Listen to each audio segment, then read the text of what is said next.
What's going on, guys? Arcade here with a brand new video for you guys today, and today I'm gonna try something a little different. And if I sound a little, low, just understand your boy just woke up. It's like 11:30. I stayed up till 5 a.m. in the morning watching Raccoon live stream. Link to her Twitch being in my description box below, as well as my Twitch being in the description box below. I stream every weekday, Monday through Friday, and when it comes to YouTube, we upload every Monday, Wednesday, and every Friday. Even though last week we did a Thursday episode, Thursday upload, but that was because of the Xbox Showcase event. Speaking of the Xbox Showcase event, this week, starting with today, we're going to be doing breakdowns for the games that I found to be the most important games shown at that event. Start today with Halo. So today's video, Wednesday's video, Friday's video, we're going to be breaking down the games to me that were the ones that stood out the most, and I might cover more than one game within one video. But today is all about Halo Infinite. It's going to be just about that because that had the longest trailer for the breakdown, as well as it's my favorite video game franchise of all time is the Halo franchise. So there's that, as well as Halo Infinite has a lot of things to talk about, and there's a lot of controversy going on with it. So before we get all the way into it, before we dive all the way into it, I do want to talk about the first controversial thing going on right now with Halo Infinite. I thought they call it Halo 5. Anyways, with Halo Infinite, and that is the visuals. So a lot of people since last Thursday have been complaining about the game's graphics, not understanding that the game that we saw, the demo that we saw during that showcase, there's two things going on with that. First off, it's being live streamed on Twitch. For those who don't know how anything works when it comes to visuals in Twitch and YouTube, you're not seeing any videos. This video, any video that I upload, any video that you watch on YouTube, any stream you watch on YouTube, any streams you watch on Twitch, any streams you watch on Facebook, things like that, those aren't the true quality of that video, of that game, and things like that, because the software within these sites compress the files, they compress the videos, they wash out the colors, so they look a little bit worse than they actually do if you're actually playing the games, things like that. That's why it's better to try your best as a content creator to get the best quality you can get for yourself, so it can be at close enough to the true form. With that said, the demo showed was more than likely, I'm not guaranteeing anything, I don't know anyone at Microsoft, I don't know anyone at 343, so this is just me making an assumption, and it's probably a true assumption, all things considered. It's probably a pre-alpha demo, as in it's probably a demo that they've had ready for a few months, and the game is still not even finished being created. Like right now in July, they're probably still working on polishing the game. They're probably still working on finishing up lines and things when it comes to dialogue. So there's still a few months before the game even comes out. So there's a few months left of polishing and getting the game ready, getting the game working.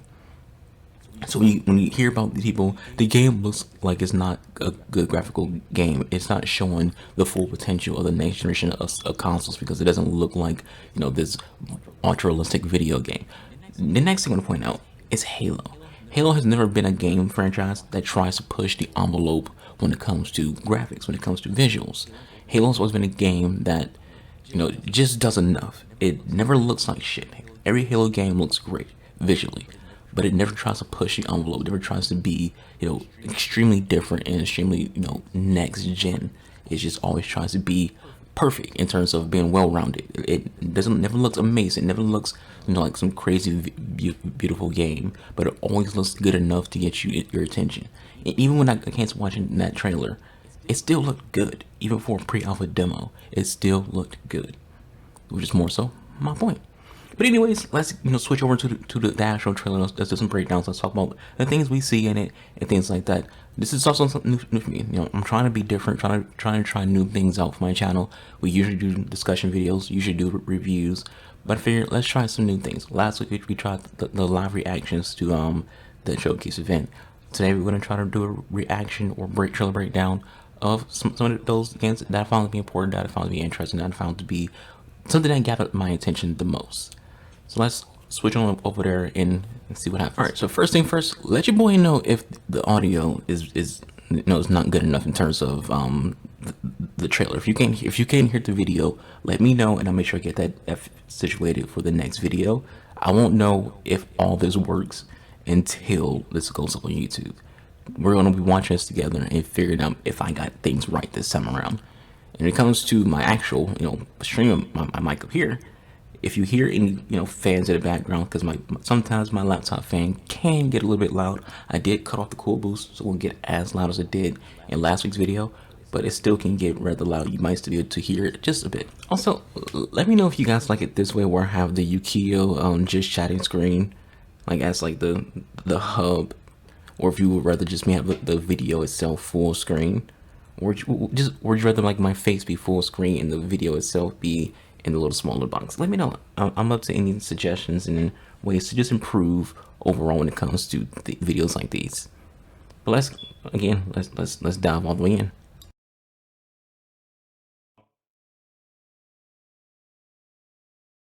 Dead already? I must be. I mean, this is a punishment, right? Yep, this is death.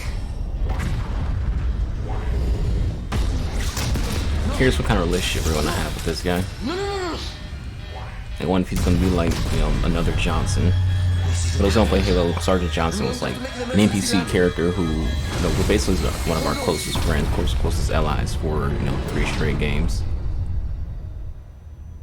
I'm curious, like, if this guy's gonna be kind of similar to where he's a major character for us to bond with and connect with. For having many games they come out with when it comes to Halo, because Halo, is a flagship title, so Halo could be lasting for a very long time. This is considered a spiritual reboot, so potentially we could see, 3-4 more Halo games. Are you even listening? I count 3 anti-aircraft cannons. So one of the things I want to point out, when it comes to Halo, none of the Halo games other than this one does Master Chief have his actual Spartan tag on his chest. You see 117 on his chest. His Spartan tag is Spartan 117. So that's what the 117 means on his chest for those who don't play Halo, and those who don't know about Halo Be a lore. home if we don't stop the banished. The first time we saw him having that on his chest plate was one of the movies, Forward Unto Dawn, when he saves Captain Lasky. The way they let you know that this is Spartan 117 was you saw 117 on his plate. Wait here. Please.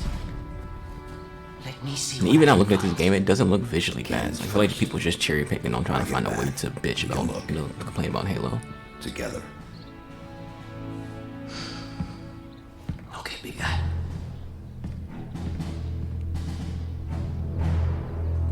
Look at that foliage. Them trees look good. That sun look good. Everything about this looks good.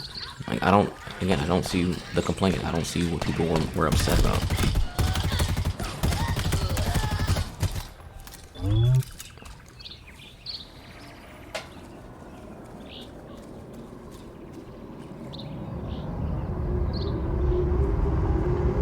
And they got a different design for the Phantoms. Something that I noticed immediately when I was watching this live was like, the Phantoms look super different.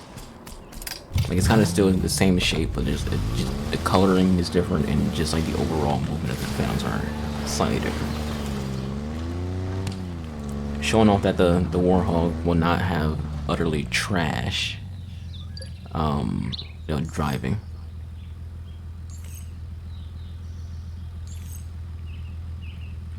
It's gonna be open world, which is, to me, a huge plus. Now, originally, for those who don't know, back before Halo actually first came out, the first game before it came out, the idea of it was to be an open world game, which is why when you first land on the ring, it looks like you can go anywhere and everywhere. Damn. Traditional, AR, our Magnum. Front roll. That's a new gun right there, BK-78 Commando. That's new. It's like a DMR variant. Sprint's back. That's a big deal. One against the banished enemy faction from Halo Wars 2. Correct.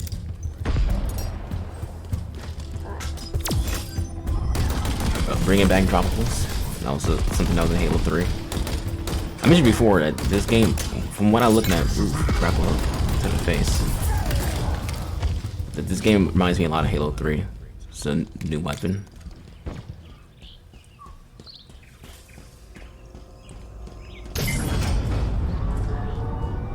Sorry if the frames skip. For whatever reason today, my laptop's like having a hard time when it comes to keeping up frames.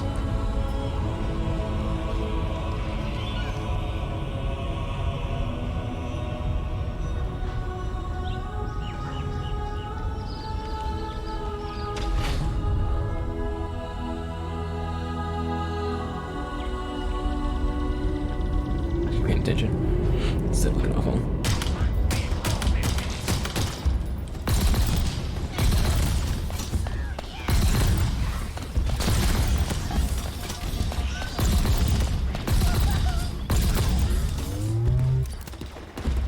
That looks new. So I definitely like the Ravager might just be like a redesign. Why is it? Yeah, the Ravager might just be like a redesign of a previous Halo weapon.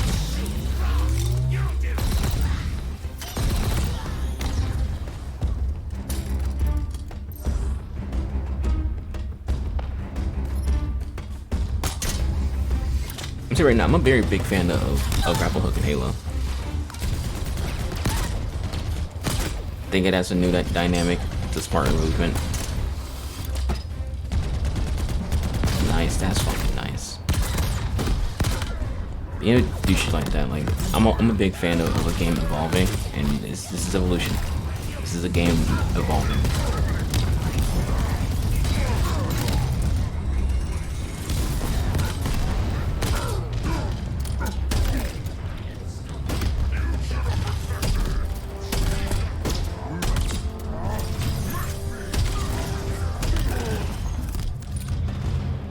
Definitely, I'm a huge fan of grapple hook. Shotgun variant. Grapple hook into melee. That's gonna be like a very big thing, especially if they have that in multiplayer. You're gonna see a lot of people just grapple hooking into melees.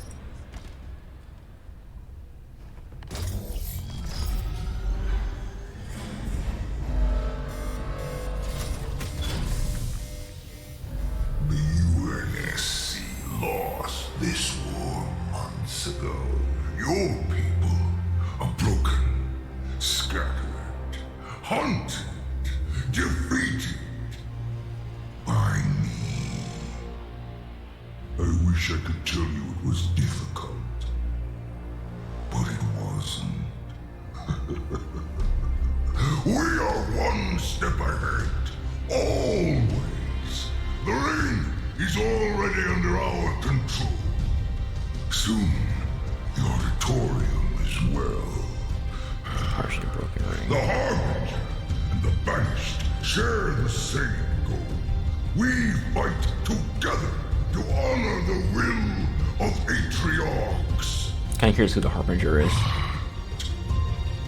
Without challenge, Like, is the Harbinger, you know, someone else? Is it Cortana? Like, we'd be curious to figure out what this game is actually following, because it's considered to be a spiritual reboot. It's not considered to be a sequel to any Halo game. It's considered to be a spiritual reboot. this is my last fight. A true test of legends. Our story will outlive us both.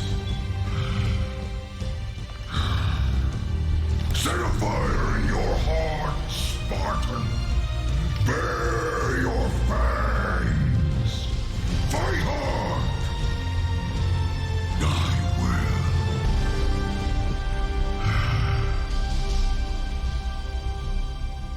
All right, that's it. That's the end. We watch it together, talk about it together.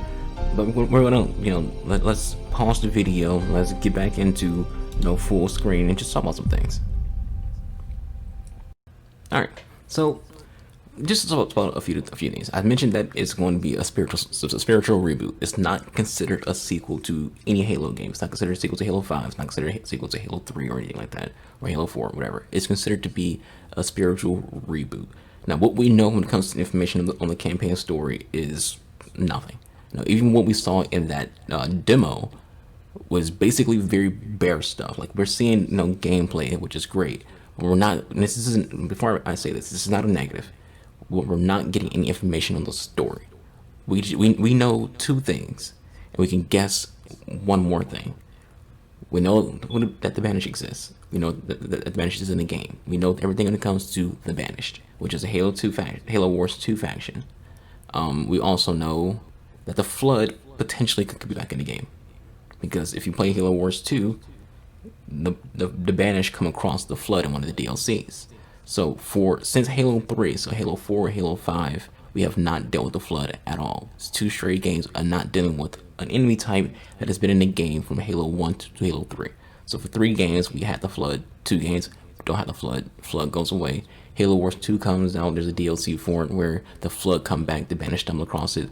They're back in full gear. So we can assume that since the Banished are in Halo Infinite, that the Flood are also going to be in Halo Infinite, which if they are, I really do hope they bring the exact same style of Flood from Halo Wars 2. Because in Halo 1 through 3, the Flood kind of had like I think 4 actual variants. You had the spores, you had the big booty bitches, you had the very small warrior class who ran around with SMGs. Then you had like the bigger warrior class. They did introduce like a 4th one and a 5th one in Halo 3. That was kind of like this a big tanky looking one, but it is weird. But in Halo Wars 2, there's so many variants of the Flood. So hopefully we have all of those variants in Halo Infinite if they're going to bring back the Flood in Infinite, which I can assume they probably would. But in terms of like the actual story though, we don't know much. We don't know who the Harbinger is. That can be anybody. We don't know exactly what is going on that led to what happens in that video. We don't know what's going on that leads to any of the scenes that we've seen thus far when it comes to Infinite. We don't know what the situation is with Cortana. We don't know anything, and that's good. Let's be honest. We live in a time period right now where movie trailers, video game trailers basically give you everything you need to know in the trailer.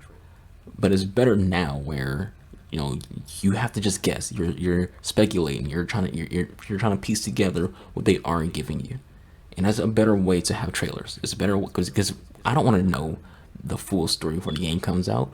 I want to at least talk about with my friends and with you guys on YouTube, the potential of what could be coming, but not have the exact answers at all, because we don't know. We just have these little, glimpses and teases on potentially what is and what isn't there.